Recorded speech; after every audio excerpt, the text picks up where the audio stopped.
સમાચારોમાં આગળ વધીએ સુરતથી મહત્વપૂર્ણ સમાચાર પાસ આગેવાન ગોપાલ ઇટાલિયાની ધરપકડ કરવામાં આવી છે। સુરત ક્રાઇમ બ્રાન્ચ અને આણંદ પોલીસે સાથે મળીને ગોપાલ ઇટાલિયાની ધરપકડ કરી છે। આણંદના કેસમાં ગોપાલ ઇટાલિયા ઘણા સમયથી ફરાર હતો।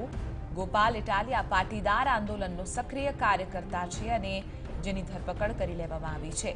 મહત્વની વાત છે કે આણંદના એક કેસમાં તે ફરાર હતો અને આખરે સુરત ક્રાઇમ બ્રાન્ચ અને આણંદ પોલીસે મળીને અહીં ગોપાલ ઇટાલિયા કે જે પાસ આંદોલનમાં સક્રિય કાર્યકર્તા રહી ચૂક્યો છે જેની ધરપકડ કરી છે।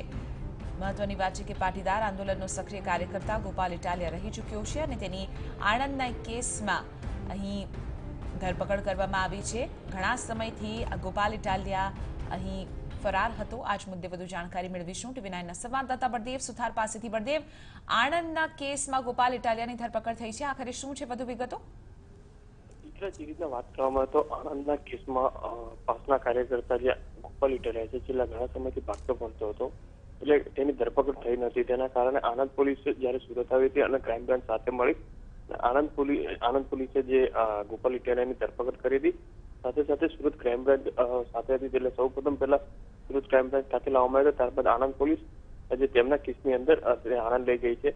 પણ હજી ચોક્કસ સુધી કોઈ જાણવા નથી મળ્યું કે આણંદના કયા કેસમાં આણંદ પોલીસે તેની ધરપકડ કરી છે। પણ ગોપાલ ઇટાલિયા જે હાર્દિક પટેલ અને અલ્પેશ કથિરિયાનો નજીકનો કાર્યકર્તા હોય તેવું કહેવામાં આવી રહ્યું છે। બિલકુલ, આભાર બળદેવ સમગ્ર મામલે જાણકારી આપવા બદલ। તો પાસ આગેવાન ગોપાલ ઇટાલિયાની અહીં ધરપકડ કરવામાં આવી છે। સુરત ક્રાઇમ બ્રાન્ચ અને આણંદની પોલીસ તરફથી અહીં સંયુક્ત કાર્યવાહી થઈ છે કે જેમાં પાસ આગેવાન છે અને આણંદના કેસમાં તે ઘણા સમયથી ફરાર હતો જેની ધરપકડ થઈ ચૂકી છે।